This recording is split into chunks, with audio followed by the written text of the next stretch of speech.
Mari kita dengar sedikit tentang sejarah Pentakosta. Ya. Pentakosta itu sudah dirayakan bukan waktu di Kisah Rasul 1 ayat 8 saja Bapak Ibu ya. Tapi sudah jauh sebelum itu dari kitab Keluaran ya. Pentakosta ini disebut dengan hari raya 7 minggu atau nama lainnya yang gampang dimengerti itu adalah hari raya panen ya, atau 50 hari setelah hari Paskah. Jadi waktu hari Paskah mereka keluar dari Mesir, 50 hari setelah itu mereka bangsa Israel merayakan Pentakosta ya. Pada hari raya panen ini biasanya orang akan bawa hasil panen. Maka tidak heran kalau gereja GKS, gereja Gemit atau gereja-gereja tradisional lain itu pada hari Pentakosta hari ini biasanya itu akan bawa hulu hasil Bapak Ibu. Jadi kalau di depan biasa, tapi gereja GBI di kampung-kampung juga masih ya, di kota saja yang tidak pernah kita lihat ada pisang, ubi di depan. Tapi di gereja-gereja tradisional itu masih bawa pohon atau hasil panen atau hasil ternak bahkan. Ada yang bawa anak babi, anak ayam ya. Itu adalah cara merayakan Pentakosta ya. Tapi bagaimana dengan Pentakosta di Perjanjian Baru? Ternyata ada esensi baru yang diberikan oleh Roh Kudus pada hari itu. Pada hari itu, pada hari Pentakosta ini jadi ceritanya ada 3 hari raya bagaimana orang Israel tuh wajib pulang Yerusalem. Wajib mudik pulang kampung ya. Orang Yahudi tuh bermukim di berbagai tempat. Merantau lah kita bilang ya. Merantau kemana-mana begitu. Kalau di Indonesia itu terkenal dengan tradisi mudik ya. Orang Muslim kalau pada hari Lebaran atau mau lebaran kurban atau lebaran Idul Fitri, kalau pas hari raya itu mereka akan usaha buat pulang kampung. Orang Yahudi juga begitu ya. Ada 3 hari raya di mana mereka harus pulang kampung. Pertama hari raya Paskah, kedua hari raya Pondok Daun, dan ketiga hari raya Pentakosta. Ya. Jadi intinya di perayaan ini orang Yahudi rame pulang kampung di Yerusalem. Pada satu momen di Kisah Para Rasul 1 ayat 8 diceritakanlah pada waktu itu ada murid-murid bersama dengan 120 orang percaya itu sedang berdoa menantikan janji Yesus. Kisah Rasul 1 ayat 8 yang saya baca buat Bapak Ibu tadi itu adalah ucapan Yesus sebelum naik ke surga. Yesus bilang, kamu akan terima kuasa kalau Roh Kudus turun atas kamu, maka murid-murid menunggu janji itu. Mereka berdoa di sebuah ruangan atas, disebut di situ. Lalu apa yang terjadi waktu Roh Kudus turun itu? Mereka berbahasa dengan berbagai bahasa, intinya menyaksikan cinta kasih Tuhan, menyaksikan Injil, dan pelopornya, pion paling depan itu Bapak Petrus. Bapak Petrus khotbah dan berapa orang bertobat Bapak Ibu? 3.000. Saya sudah menjadi Kristen cukup lama, saya yakin ada yang jauh lebih tua dari saya ya. Kalau orang Sumba bilang kita dari lahir sudah Kristen begitu ya. Tapi saya tidak pernah dengar ada KKR yang 3.000 orang bertobat. Ada 3.000 orang yang hadir iya, tapi 3.000 orang petobat baru bertobat itu saya belum pernah dengar. Hebatnya Bapak Petrus di sini tentu saja ini bukan Bapak Petrus saja yang berkhotbah, ada Roh Kudus yang menyertai, dan hari itu ada petobat-petobat baru, dan mulai hari itu jumlah mereka terus ditambah. Dan sampai sekarang ya, sampai sekarang di mana ada pemberitaan dengan kuasa Roh Kudus pasti ada mujizat terjadi. Beberapa hari yang lalu saya sempat cerita-cerita dengan teman dosen, dia pendiri Pos PI Bapak Ibu. Jadi di Kecamatan Rindi dia ada bangun 7 pos PI. Pos PI itu kayak gereja-gereja rintisan, belum ada gedung gereja, biasanya cuma numpang di rumah jemaat, tapi sudah ada petobat-petobat baru di situ. Lalu saya tanya kepada dosen ini, Bapak dari 7 pos PI yang Bapak dirikan, kira-kira metode penginjilan apa yang paling efektif dan jemaat cepat banyak di situ? Dia bilang, penginjilan dengan kuasa dan mujizat. Lalu saya bertanya-tanya, di mana itu? Dia sebut nama gerejanya.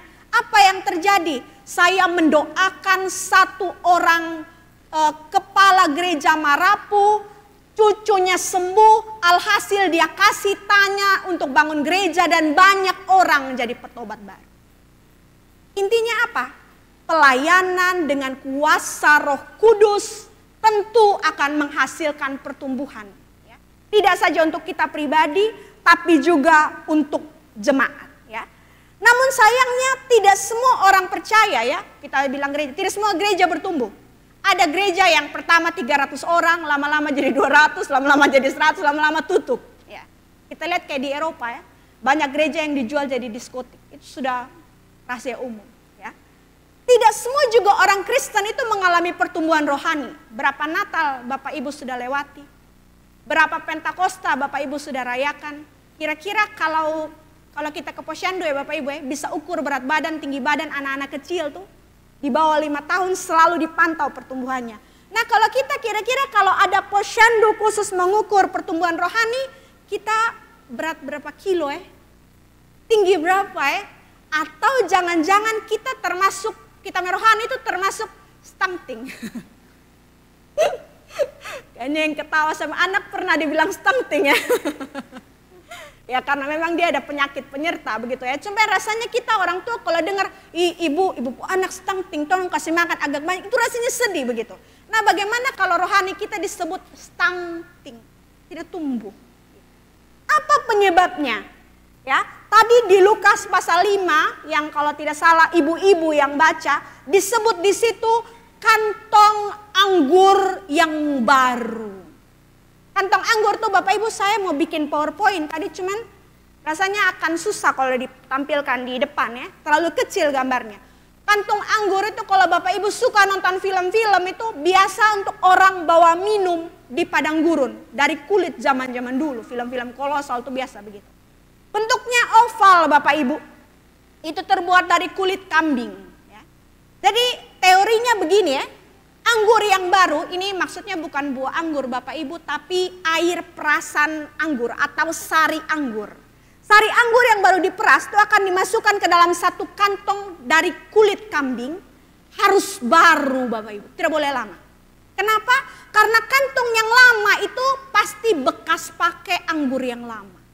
Jadi intinya berarti ini satu kantong harus pakai untuk sekali pemakaian. Tidak boleh double ya. Kenapa begitu? Alasannya kalau air anggur yang baru dimasukkan dalam kantong yang lama, ini fleksibilitas kelenturan ya, itu sudah berkurang. Kenapa? Di minyak kulit kambing, di setiap kulit hewan tuh ada minyak Bapak Ibu. Di kulit kita juga ada minyak. Makanya kita punya kulit itu jadi lembab. Kalau minyaknya berkurang, kulitnya jadi kering begitu ya. Di kulit kambing juga ada minyak Bapak Ibu.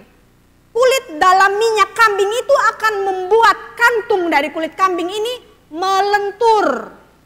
Untuk apa melentur? Karena waktu sari anggur itu ditutup Bapak Ibu, mungkin kita sudah pernah lihat due atau larulah di Sumba sini ya. Kita jarang perah anggur karena anggur mahal. Atau kilo 100.000. Siapa yang mau bikin fragmentasi anggur begitu ya? Atau peci lah ya, kalau bilang peci nanti bilang dosa, tapi pernah lihat lah paling tidak ya. Kalau kita tutup di botol aqua Bapak Ibu, itu ditutup dengan kencang dan sangat padat, pasti kalau kita buka susah dan akan meledak. Ya. Itu akibat gas yang ada di dalam hasil fermentasi itu akan menekan botol. Makanya botol aqua pertama-tama masih bawahnya masih rata, lama-lama jadi cembung.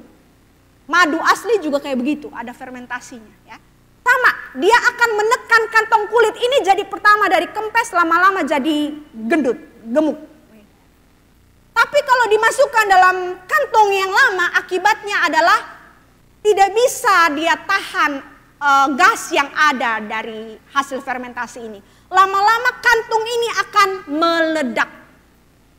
Bukan cuma meledak Bapak Ibu, ini anggur yang mahal, yang bagus terbuang, percuma, tidak ada guna. Makanya orang yang mau fermentasi anggur waktu itu semua tahu, kalau mau kasih masuk anggur harus pada kantung yang baru. Karena fleksibilitasnya masih bagus. Intinya apa Bapak Ibu? Kenapa saya minta Bapak Ibu kita sama-sama baca ayat lumayan banyak ya. Kalau di Lukas bilang soal kantung yang baru dan kantung yang lama. Yehezkiel mengumpamakan itu sebagai hati yang lama, hati yang keras, dan hati daging atau hati baru. Kenapa pertumbuhan gereja menjadi terhambat? Kenapa kita tidak dapat mengalami pertumbuhan rohani? Karena kita pakai wadah yang lama. Karena kita ini kantung anggur yang lama, yang tidak fleksibel, yang tidak dapat menampung kuasa Roh Kudus. Kita ini wadah yang tidak bisa tampung kuasa Roh Kudus. Saya sedang memikirkan, andaikan saya salah satu saksi yang mendengar Petrus berbicara hari itu. Saya ini kalau dengar kesaksian atau dengar firman, makanya minta maaf, saya minta tolong Sepana tadi ambil tisu segini banyak. Saya tuh termasuk yang cengeng. Mungkin saya nangis terseduh-seduh sepanjang khotbah itu.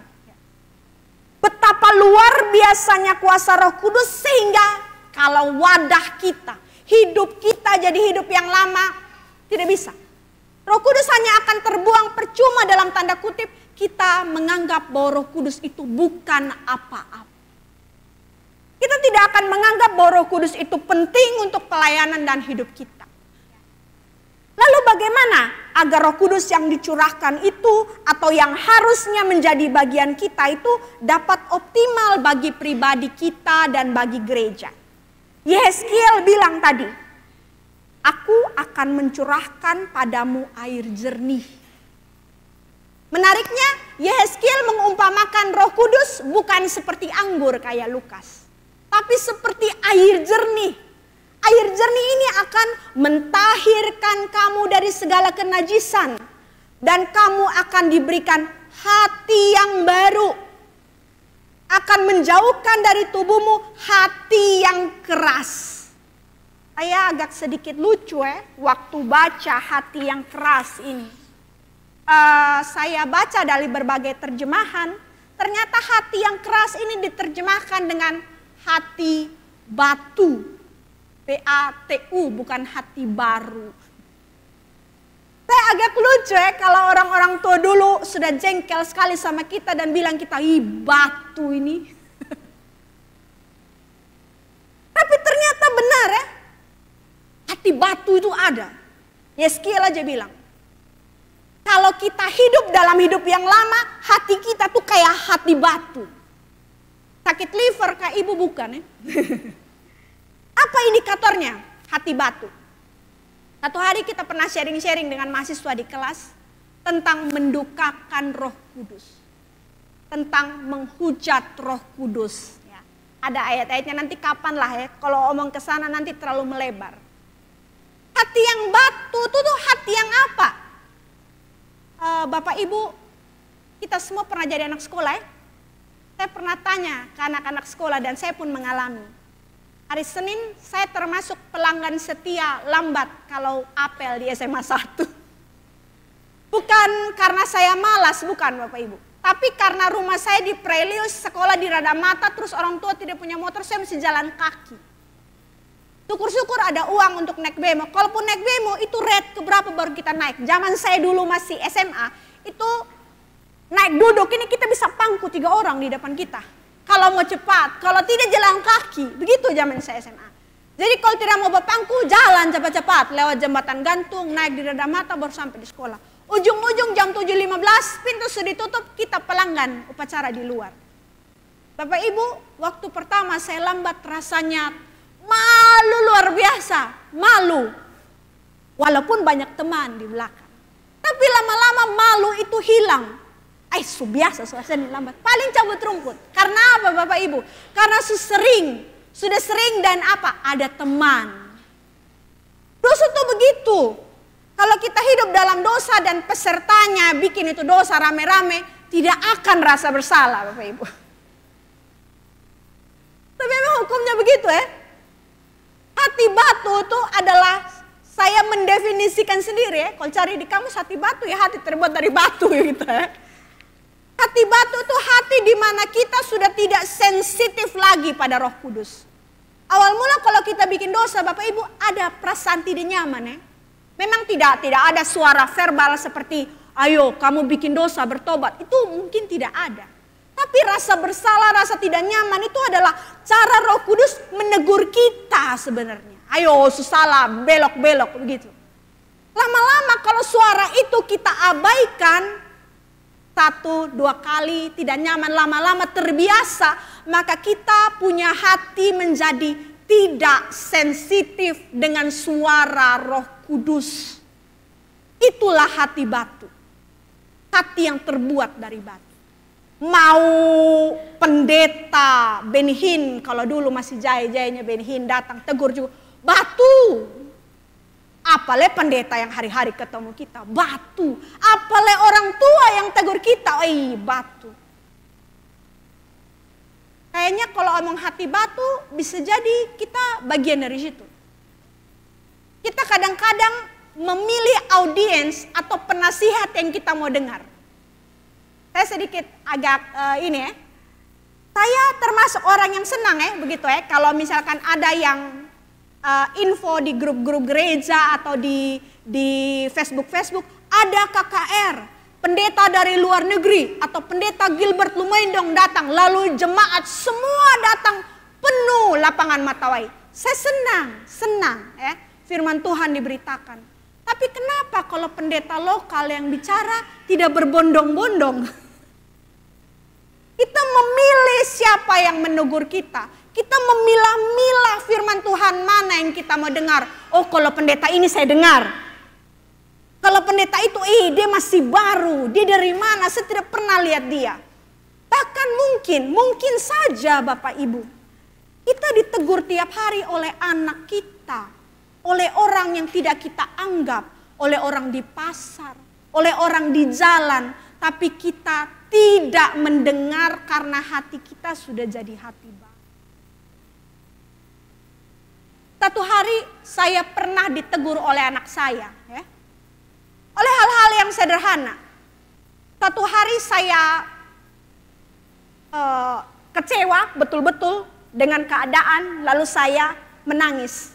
Waktu itu bergumul dengan pengobatan anak saya. Di tengah doa saya dan di tengah kesaksian saya pada saudara-saudara bahwa saya putus asa, dia bicara dengan suara anak-anaknya. Mama ini kan sudah berdoa, kenapa tidak percaya? Oh, anak kecil. Tapi berapa sering kita mendengar kalimat atau nasihat dari anak-anak. Satu pembina rohani saya di Jakarta pernah bilang, orang yang bertumbuh baik secara pengetahuan maupun secara iman adalah mereka yang mau belajar dari siapa saja. Termasuk dari orang yang tidak beragama, ya. Termasuk dari penjahat, iya. Saya mau tanya Bapak Ibu kayaknya kalau dengar omongan Yudas, saya pernah bercanda dengan dosen-dosen di kampus. Kayaknya kalau nama Markus, Yohanes, Yakobus tuh banyak sekali Ada yang kasih nama depan anak Yudas, udah jarang, apalagi Herodes. Tapi berapa banyak kita menemukan kebaikan atau pelajaran yang bisa kita pelajari dari orang-orang jahat. Saya sangat percaya tidak ada orang yang jahat 100%.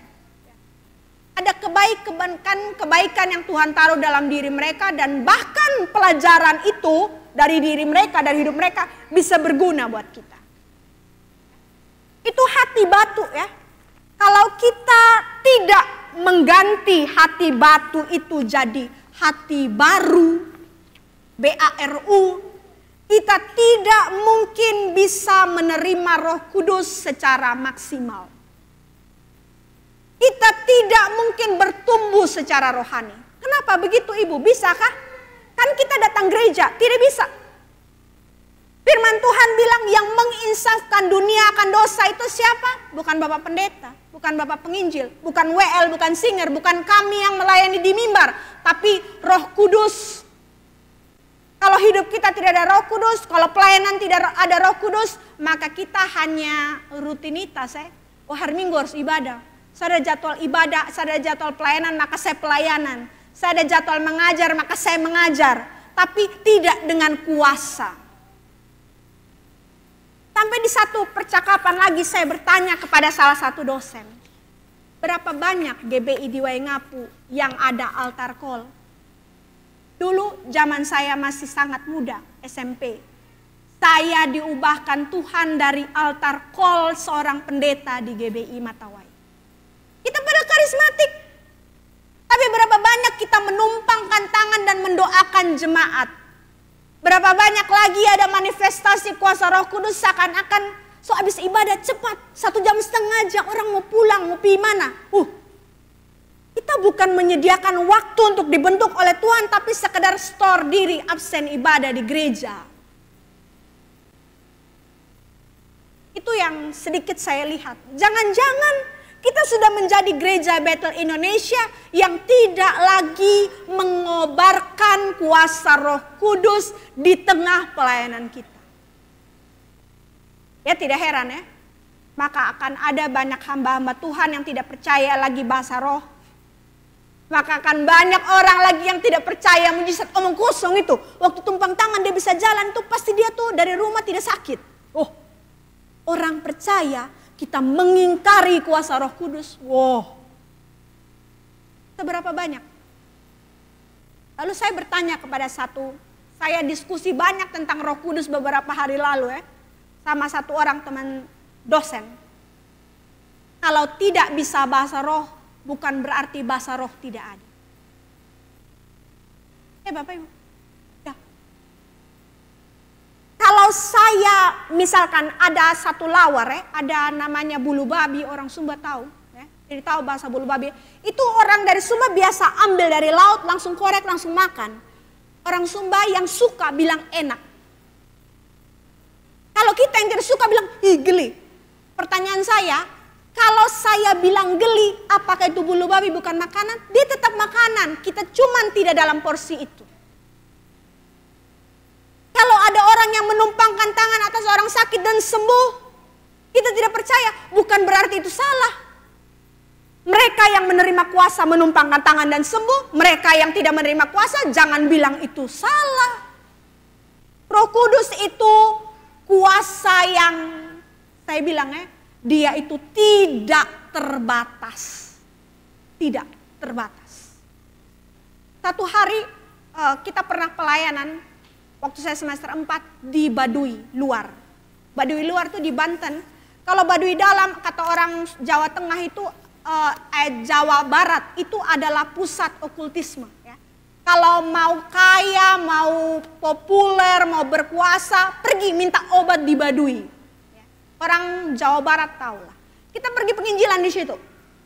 Bapak Ibu, suatu hari ada anak dari orang Baduy dalam sakit dan kerasukan. Lalu atas seizin Tuhan, saya yakin itu seizin Tuhan, dosen yang membimbing kami itu pergi mancing ikan. Tinggal kami mahasiswa 5 orang. Masa ada jemaat minta tolong, ada orang minta tolong, kita bilang, Pak tunggu, sapnya dosen pulang baru kita berdoa, kan tidak mungkin.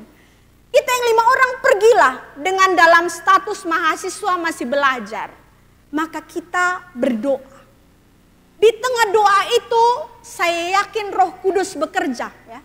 Ada satu teman saya bilang dengan spontan setelah berdoa, Bapak saya melihat ada benda-benda ini, Tuhan menunjukkan benda-benda ini adalah sesembahan Bapak. Lalu itu orang Baduy bilang, iya betul. Bagaimana Bapak tahu saya punya keris yang ada disimpan di peti? Itu bukan mahasiswa. Saya bukan bilang mahasiswanya yang hebat, bukan. Roh Kudus selalu ada dalam pelayanan dan pasti mujizat akan terjadi. Ya, Bapak Ibu. Saya kembali ke pelayanan tadi. Alhasil, satu teman saya juga melihat penglihatan yang lain dan kita berdoa anaknya sembuh. Begitu pulang dari berdoa, cerita ke dosen kami. Dosen saya bilang begini, saya merasa waktu mau jalan pergi pancing, itu harusnya saya tinggal. Karena biasanya di jam-jam begitu ada orang yang datang berdoa karena kerasukan. Itu maghrib Bapak Ibu. Dosen saya sudah hafal. Saya sengaja pergi mancing, kasih tinggal kamu praktek pergi doa orang yang kerasukan. Tapi bukan itu poinnya ya. Di mana ada Roh Kudus, Tuhan bisa pakai siapa saja dengan kuasanya. Tetapi kebalikan, Tanpa Roh Kudus, pendeta besar sekalipun, orang pintar sekalipun, penginjil sekelas Benihin sekalipun, tidak akan ada apa-apa. Jadi kalau kita tidak punya Roh Kudus, Bapak Ibu, sudah bubar gereja. Ada gereja, tapi ini semacam orang yang datang ibadah tanpa mujizat, tanpa kesembuhan. Tadi saya jadi duduk sambil penyembahan di pujian pertama, saya ngomong ke Tuhan, Tuhan, kira-kira kalau hari ini Tuhan mencurahkan Roh Kudus-Mu, apakah akan ada mujizat? Lalu saya mengingat ayat firman Tuhan ini. Tergantung kantung anggurnya. Kalau kantung anggur kita baru, maka Tuhan akan berbuat banyak. Tapi kalau kantung anggur kita lama, maka Roh Kudus itu menjadi hal yang percuma. Macam buang garam di laut, macam buang mutiara di mulut babi. Tidak ada gunanya. Sekali lagi, bagaimana biar kita dapat menjadi bagian dari kuasa Roh Kudus yang begitu hebat, ya Bapak Ibu. Sebelum saya jawab ini, ada satu dosen pernah kasih ilustrasi tentang mobil balap. Ya. Di Sumba ini sebelum pernah lihat ada orang punya mobil balap ya, karena kita punya kontur alam ini tidak cocok buat ngebut-ngebutan. Adanya motor yang dimodifikasi. Ya. Mobil balap dia bilang ya, kalau ada satu orang kaya punya mobil balap yang harganya MM-an, terus karena dia gabut, anak sekarang ngerti gabut ya, dia pakai mobil balap ini karena nganggur di garasi, dia pergi buat belanja sayur. Kira-kira efektif? Tidak efektif. Karena hal yang besar hanya dipakai untuk hal yang sederhana dan bukan pada fungsinya. Sama, kita juga alat Tuhan yang sebenarnya bisa besar. Ini kapasitas kita besar. Hanya saja tidak ada Roh Kudus. Bagaimana biar kita bisa diberdayakan oleh Roh Kudus? Hati kita harus menjadi hati yang baru. Hati kita harus dibebaskan dari yang lama-lama. Dari kebiasaan lama. Bahkan dari Yeskiel tadi bilang, dari berhala. Tapi kita tidak sembah berhala lagi Ibu. Tidak ada katoda di rumah saya. Atau yang orang jengitio, yang sabu, apa ada istilah yang buat disembah. Ya. Tidak ada di depan rumah kita. Bukan itu saja berhala. Berhala itu bisa doi Bapak Ibu. Uang yang kita anggap lebih penting dari Tuhan. Bisa pekerjaan. Aduh kok saya kasih tinggal nih pekerjaan buat pelayanan kayaknya tidak bisa. Itu juga berhala. Bahkan keluarga, anak, kesehatan, kepintaran, kekuatan itu bisa jadi berhala. Terlalu cemas berlebihan karena anak itu berarti anak jadi berhalanya kita. Sebelum menutup firman Tuhan ini, saya sedikit kesaksian. Saya memberanikan diri untuk kesaksian setelah setahun lebih ya Bapak Ibu.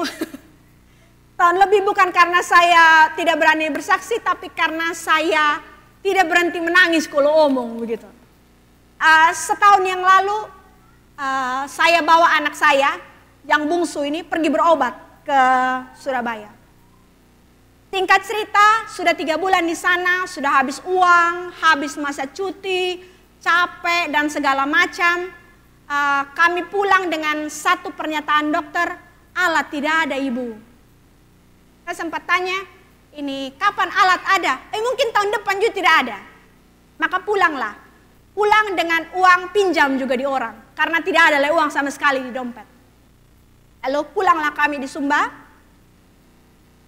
Saya sempat kecewa pada Tuhan.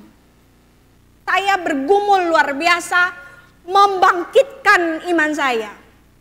Saya bertanya begini sama Tuhan, Tuhan, kenapa Tuhan tidak kasih sembuh saya punya anak?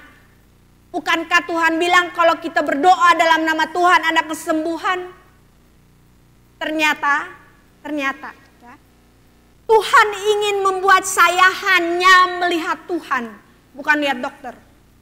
Karena iman saya waktu itu, oh Tuhan, saya beriman kalau anak saya ke Surabaya, dia dioperasi, dia sembuh. Oh ternyata bukan iman itu yang Tuhan mau. Imannya adalah Tuhan saja yang akan mengoperasikan. Anak sulung saya Suatu malam waktu kita berdoa sebelum pulang dari Surabaya, di tengah rasa kecewa saya yang dalam, saya tidak bisa berdoa dan saya suruh anak saya yang sulung berdoa. Acil tolong berdoa, Mama tidak bisa berdoa, saya bilang. Lalu dia berdoa begini, Tuhan, saya percaya adik saya akan sembuh karena Tuhan yang menyembuhkan. Saya dengar itu tapi marah sama Tuhan. Oh, Tuhan ini bikin saya buang-buang uang, buang waktu di sini. Ini maaf ya Bapak Ibu, kalau orang kaya sih buang uang segitu rasanya tidak eman ya, orang Surabaya bilang tidak percuma. Tapi kita nih mengumpulkan uang 1.000, 2.000 nih dan membuang untuk hal yang kayaknya tidak ada hasil. Wah, itu luar biasa. Kenapa sih Tuhan? Bahkan Bapak Ibu untuk minta obat, dia minum sepanjang di perjalanan, saya itu dokter tidak kasih. Wah, saya sampai bilang luar biasa ya. Lalu saya sampai di satu titik merenungkan kata-kata anak saya dan hari ini saya bilang, Tuhan berbicara banyak dari anak saya dan orang-orang sekeliling saya. Dia akan sembuh tanpa operasi, dia akan sembuh tanpa operasi. Tapi hari ini saya menyaksikan anak saya tumbuh bahkan tanpa obat dan operasi. Ya. Amin. Ya. Sampai di titik kita akan bergantung pada Tuhan sepenuhnya. Kalau kita bergantung pada Tuhan sepenuhnya, maka urusan yang lain kasih ke Tuhan. Ya. Satu hal yang Bapak Gembala di sini bilang, beberapa bulan setelah pulang dari Surabaya, saya itu sibuk mencari satu jawaban dari pertanyaan saya. Saya bertanya dari dosen satu ke dosen yang lain, tapi jawabannya kurang memuaskan. Lalu saya bertanya kepada Bapak Jif, Bapak Gembala ini sekaligus rekan kerja ya. Saya tanya, Kakak, menurut Kakak, kalau di surga itu orang baku kenal tidak? Saya tanya begitu. Lalu Bapak Gembala jawab begini, ya baku kenal lah adek. Itu Abraham orang Lazarus di pangkuan Abraham bisa kenal orang kaya yang menzolimi dia. Itu pernyataan iman yang membangunkan saya, bahkan saya beriman sampai hari ini. Kalau saya punya anak pergi pun sekaligus dalam hal tidak terselamatkan, saya masih bisa ketemu dia di Yerusalem baru. Itulah iman yang menguatkan saya sampai tidak ada lagi ketakutan. Tiap hari dulu, tiap bangun saya akan lihat jantung anak saya masih berdetak atau tidak. Tiap hari hidup dengan ketakutan itu.